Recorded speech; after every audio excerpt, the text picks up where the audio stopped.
Hello and welcome to National Focus. I am Julian Morris. In the headlines, government eyes changes to CBI program, feed mill planned to cut import costs, and utility companies ramp up storm preparations. The details of the headline stories and more when we return.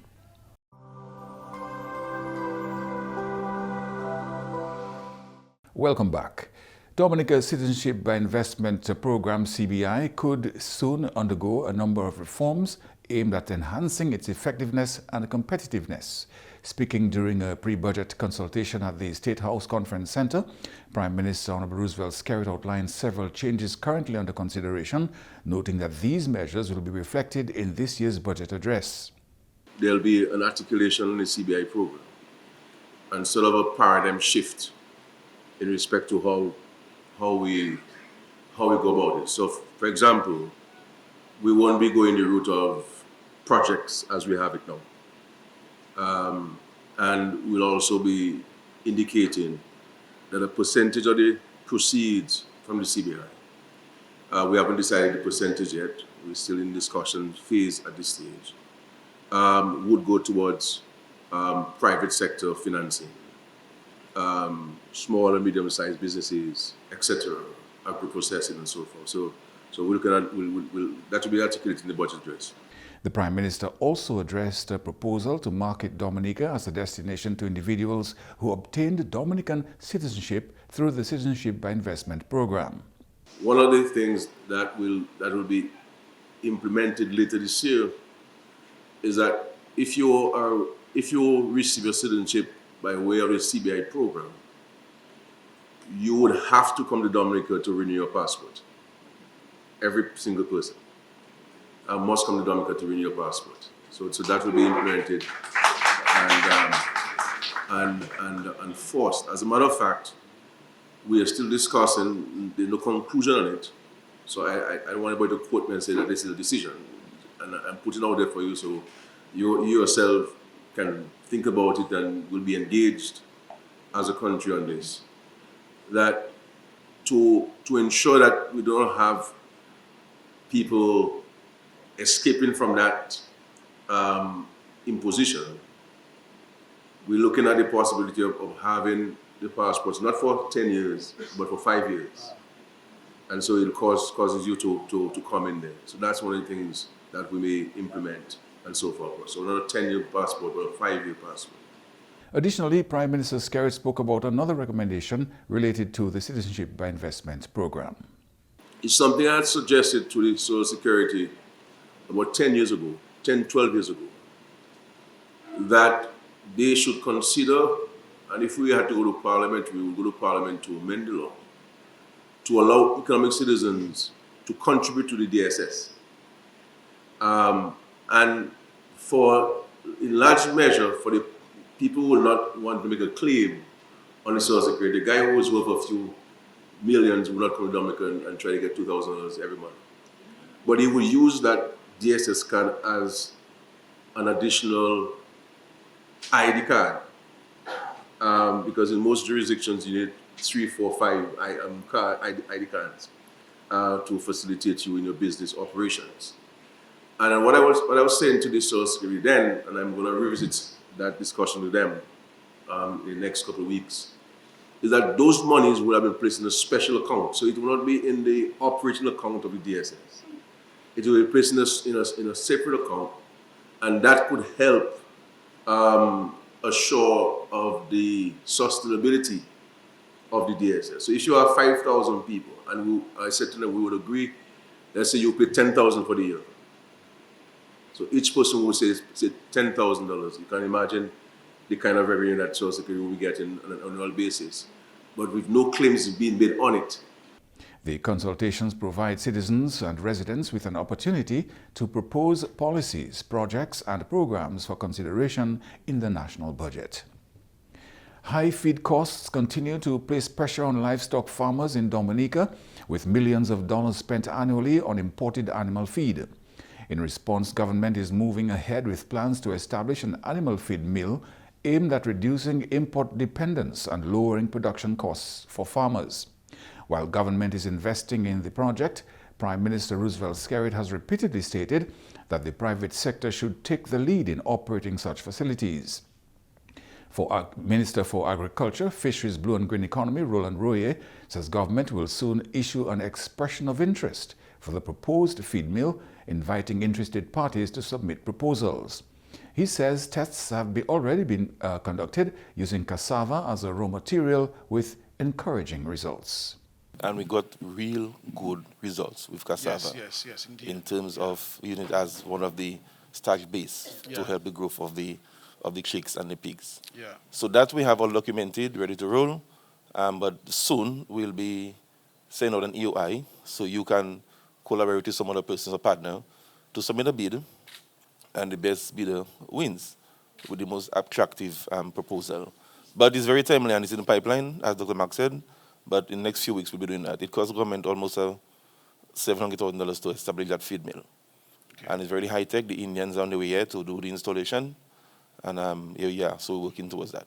One farmer noted that Dominica imports more than $2 million worth of animal feed each year. The Agriculture Minister says assessments indicate that producing animal feed locally could reduce feed costs by as much as 30%. That's the reason why we are investing in the mill. First, to reduce the cost of the feed and to ensure that we have supply on island that can augment supplies when there are shortage. As the 2026 Atlantic hurricane season gets underway, the Roseau City Council is stepping up efforts to reduce the impact of severe weather on residents and communities. Mayor of Roseau, Lucy Bell Matthew, says the council has already begun several preparedness activities aimed at reducing flooding and improving public safety. So we have already started clearing our storm drains, clearing our waterways, because we all know in Dominica that before it rains, we tend to get some flooding in and out of the city. So we have started doing just that, and we're asking our residents that if there are areas that they see that needs to be cleared in terms of the drains and even some areas that may have overhanging branches, that we can collaborate with the forestry division to see what can be done to assist them in that regard. So we are definitely preparing for the worst if it happens to come. We also started cleaning up white goods. We started in Bath Estate and Emsall area, and this weekend we move into another community where we are aiming to remove the white goods, the excess old materials that you have at the back of your home that can turn out to be missiles in the event of a storm. So we will be doing that for the next few weeks to assist the residents. And we're asking residents as well to work with us. The areas that you see that you can lend a hand and you can clear your backyard, your front yard, just to make it safer, because we all know what can happen during a storm. It doesn't have to take a hurricane for a piece of galvanized to turn into a missile that can harm your neighbor or yourself. So the council is on top of it, and we are definitely working towards making our spaces much safer in our communities. Mayor Matthews says the council has been clearing drains and waterways and removing white goods and other debris that could become dangerous during strong winds. Cleanup activities have already taken place in Bath Estate and Elmsall, with similar initiatives planned for other communities in the coming weeks. The mayor is also calling on residents to play their part by clearing their surroundings and reporting areas that require attention. Asking them to be prepared, ensure they have their hurricane supplies. Do not wait last minute for when a storm is approaching. Always ensure that it's done in advance. Ensure that they can check with ODM to ensure that they have all the list of items that are needed in the event a storm is approaching, and do not wait last minute. The season started on June 1st, so we ought to do it now. Do not wait. Mayor Matthew is encouraging residents to assemble hurricane supplies early and to consult the Office of Disaster Management's preparedness guidelines rather than wait until a storm threatens the island. She says special attention must also be given to vulnerable members of the community, particularly the elderly.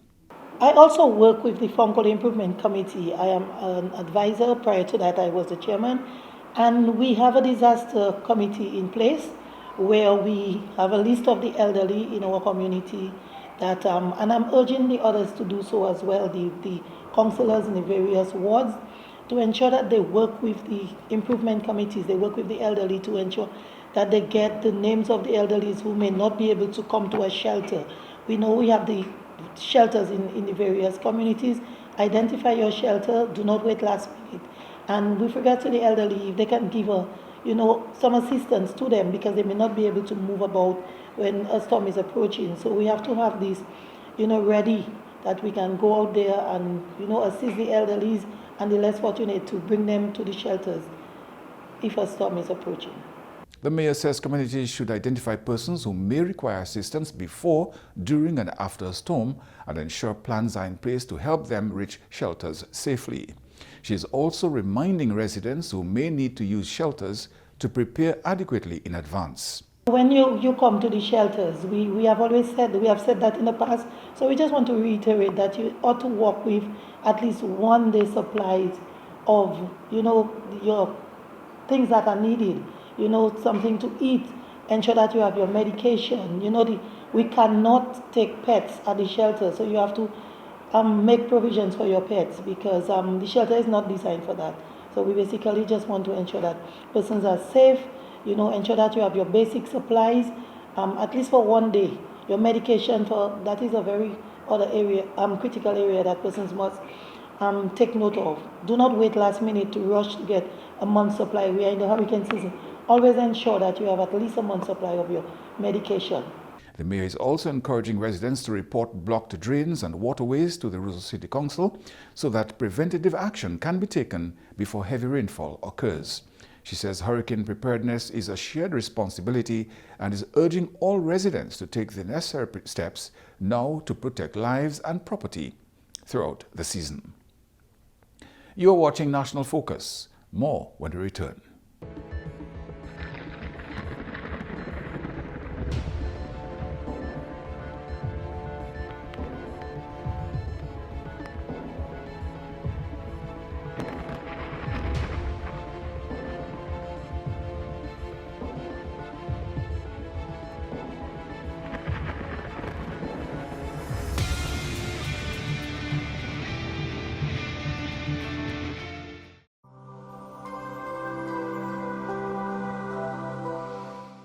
Welcome back.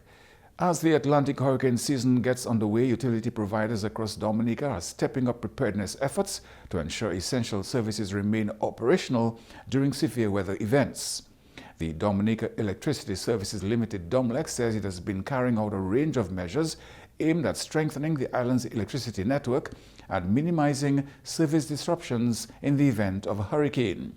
DOMLEC's general manager says the company has been focusing on infrastructure maintenance, vegetation management, and emergency response planning as part of its annual hurricane preparedness program. There are 4 main areas of focus in our preparation. One is the physical infrastructure, what you see, the lines, the poles, and the equipment. And part of that preparation is ensuring that it's as resilient as possible, that it's away from any potential risk elements. And one of the elements that threaten us quite a bit is vegetation in the form of trees, bamboo, fruit trees, or these sort of things. There are multiple ways in which they affect us. Over time, they grow and get into our lines. Alternatively, they can affect our lines by landslides, land slippage, and fall onto the lines. So even if they're not close to the lines, they can affect us, right? So one of the things that we engage in preparation for the season, or just generally, is ensuring that the lines are clear of vegetation. Now, this is one way in which the community can support us and help, right? First of all, avoid planting trees beneath power lines. And if you happen to do so, ensure that they are trimmed. If they're close to the lines, you can always contact DOMLEC for assistance in trimming or cutting those trees. The Dominica General Manager says a critical component of disaster preparedness is ensuring that the company has sufficient spare equipment on hand to respond quickly in the event that infrastructure is damaged. Transformers can be damaged if they fall following the passage of a wind event, and so these will have to be replaced. Poles oftentimes can snap or fall and usually have to be repaired or replaced as well. So therefore, we always try and ensure that we have adequate stock. Of course, we cannot stock 100% of what is out there, but we acquire adequate stock. Now, one other way in which the community can help us is following the passage of a storm. If you have lines that are on the ground, for one person should not approach it until the utility comes in to clear those lines. But more importantly as well is to not cut those lines, because a lot of the times we can reuse those lines to quickly restore power and avoid having to install new lines, right? So that is essentially the physical infrastructure. Another important aspect of hurricane preparedness involves ensuring that the company's human resources are ready to respond when needed. Ensuring that staff is trained, continuously updated on anything that is new, trending, as well as just overall readiness and drill, tabletop exercises and so. And that is something that is continuous. We probably could never do enough of it. And continuously, persons require refreshers and so. So that is another important part of it, just being ready. One other part in the preparation is our collaboration with the Caribbean Association of Electric Utilities, CARELEC. CARELEC has supported many utilities following the passage of storms. Just recently, following the passage of Melissa in Jamaica, many utilities from around the region responded to help with the quick restoration of supply. That is one integral part of our preparation, ensuring that our membership with CARELEC is updated and continuous, so that we can have additional resources respond as quickly as possible to the requests should the need arise. The Ministry of Education, Human Resource Planning, Vocational Training and the National Excellence is set to host a TVET showcase on Friday, June 5 from 9 a.m. on the ground floor of government headquarters. It will be held under the theme TVET for Excellence, showcasing skills, breaking stigmas, building futures. The event forms part of the Ministry's ongoing effort to strengthen vocational education and training throughout the country's education system. The objectives of the events are to highlight the outstanding work, creativity, innovation, and technical competencies of students and teachers across various TVET disciplines, to foster a greater appreciation for TVET within schools and the wider community, and to continue to honor government's commitment to strengthening the sector and ensuring nationwide access to quality skill training opportunities as we prepare our people to serve in major capital projects being undertaken. The general public is invited to view and to purchase. You will also be able to place your orders for items, and they will be delivered, since students will not be able to bring everything they have to this event. And now your weather update. A high-pressure system will continue to dominate weather conditions across the island during the next 24 hours, bringing generally stable and breezy conditions. Residents can expect partly cloudy skies with only a few brief showers. A slight increase in Saharan dust is expected, resulting in hazy skies, reduced visibility, and poor air quality. Everyone is encouraged to limit prolonged outdoor activities where possible. Persons with asthma, allergies, or other respiratory conditions should take extra precautions to avoid health complications. Sea conditions will remain slight to moderate during the next 24 hours. Waves are forecast to reach around 3 feet along the western coast and up to 8 feet along the eastern coast. Small craft operators should exercise caution, as reduced visibility from Saharan dust may create challenging conditions at sea. Meanwhile, a tropical wave moving westward across the central tropical Atlantic continues to be monitored. Current projections suggest that it could approach the area between Friday and Saturday. Residents are encouraged to stay updated with the latest forecasts as the system progresses toward the region. And that's all for this edition of National Focus. Be sure to follow GIS Dominica on Facebook, YouTube, and on Twitter. You can also drop us an email at gis@dominica.gov.dm. From all of us here on the GIS News production team, I am Julian Morris. Thanks for watching.